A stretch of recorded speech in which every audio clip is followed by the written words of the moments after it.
is a family?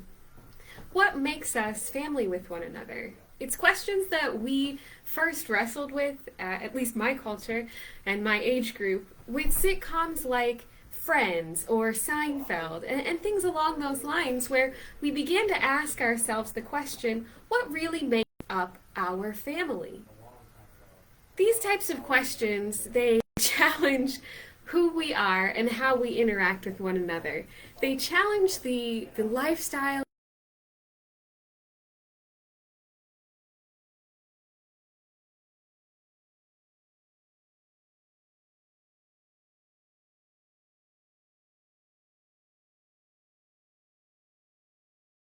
to love one another in a deeper and more meaningful way.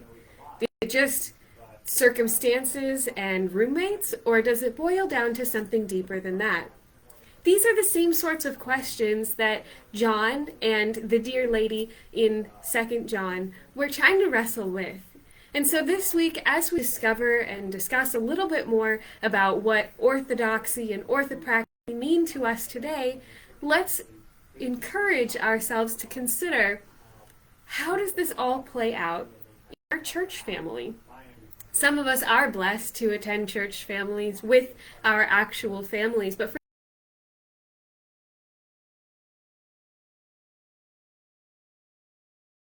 ties that bind us together, what things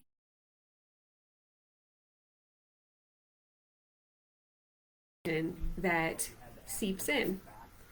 Let's start by asking a few questions about the background of John and understand a little bit more about what 2nd John looks like to us as believers. So, the first question is, did John really write the epistles? Now, this is a question that seems silly because to most of us, well, John is right in the name, right? And we kind of dismiss it as a non-question. But this really is an important question to ask, because is the language the same? Is it really reflective of the same author who wrote the Gospel of John and the book of Revelation? Well, we're dealing with three different types of literary genre with one author here when we start including the other works of John. And so it can become very confusing as to whether or not it's the same author. But let me tell you, my poetry as a teen does not reflect my work as an adult author. People change how they write based on who they are writing to in a particular circumstance, and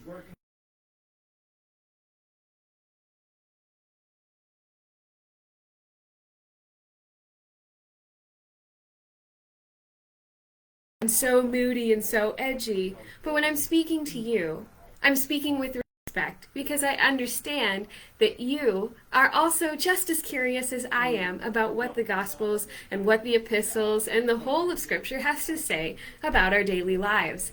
And so we communicate things differently to different audiences and within different contexts or styles of writing. Not everything I say tonight would fit into a haiku neatly. The Gospel of John was also not written before the epistles of John. It's funny, when we look at the New Testament, a lot of times we look at it and we consider it to just kind of flow from, well, even from the start of the Bible, Genesis, all the way to Revelation. It would be really nice and tidy if it just went in chronological order from first to last, wouldn't it? The problem is,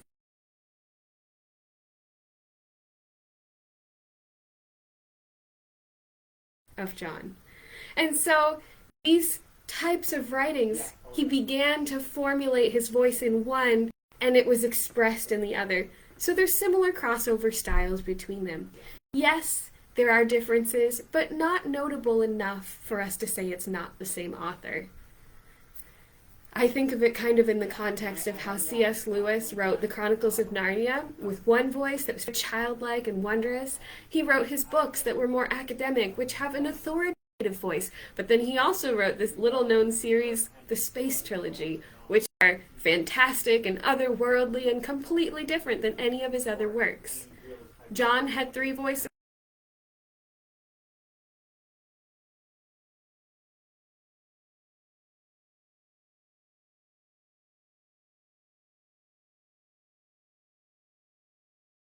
John, here as an author, was being mindful to his audience. Who was he writing to? Because that matters too, right?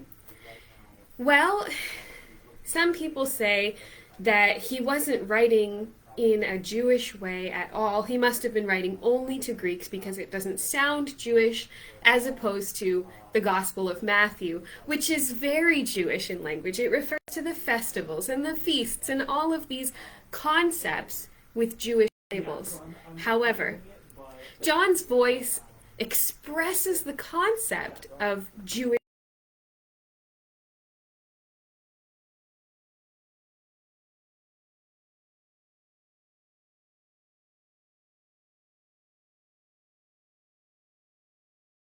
The concepts that existed in the Old Testament, that existed in Greek culture around them, to express what it is that God had in mind for community.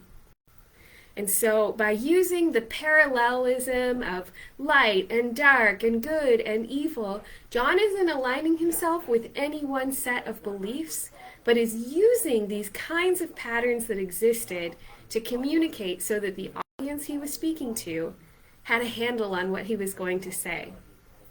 Now, what did he say?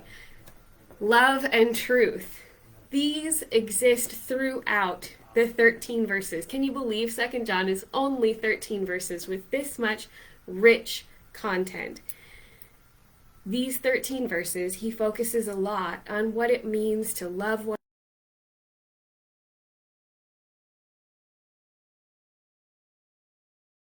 These sorts of terms that he's using, according to the noted scholar Judith Liu, bear the distinctive Johannine vocabulary and formulations that reflect the worldview and the significance of the coming of Christ.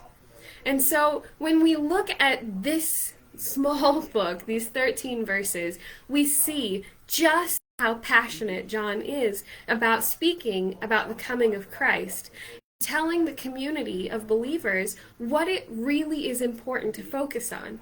It's important to focus on these things in life: truth, love, and communicating in love the truth that you know. It's not good enough to simply practice love for one another.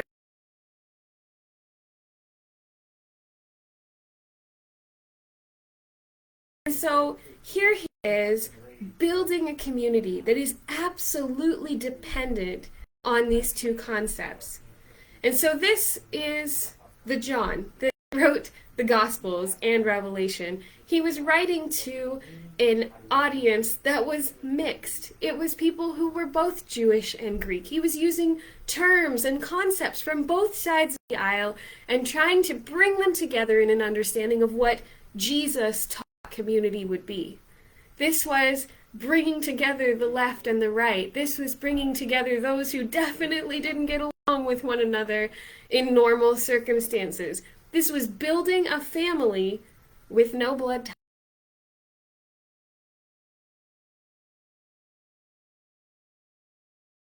As we dive in, we'll look more verse by verse and dig in. The blog for next week, it looks a little bit more like a commentary, so we can dive in together and see what the pattern is from each of these verses, what truth and love really is uncovering in all of them.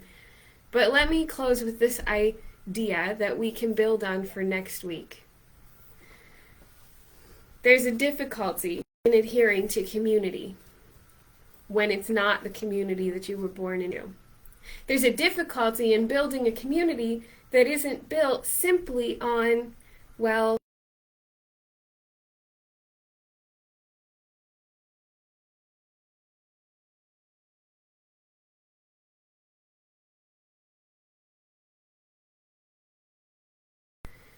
and it challenges us today as much as it challenged the initial readers.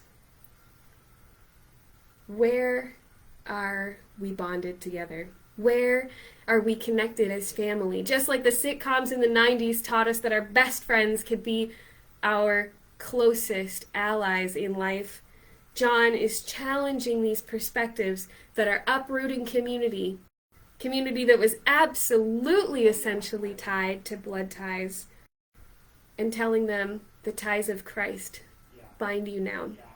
And so the love of the